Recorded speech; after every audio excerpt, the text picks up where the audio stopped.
श्रीकाञ्चीपुरवासिनीं भगवतीं श्रीचक्रमध्ये स्थितां कल्याणीं कमनीयचारुमकुटां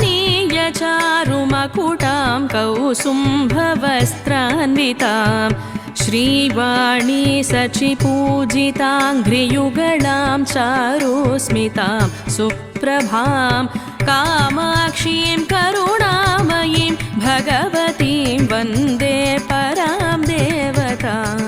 कामाक्षीं करुणामयीं भगवतीं वन्दे परां देवतां।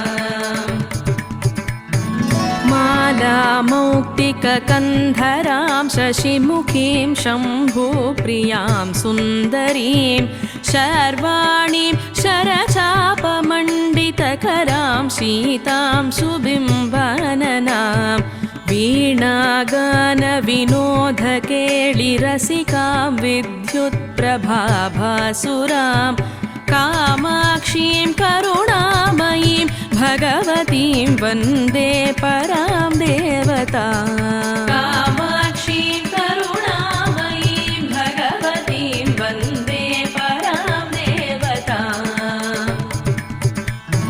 श्यामां चारुनितम्बिनीं गुरुभुजां चन्द्रावतंसां शिवां शर्वालिङ्कितां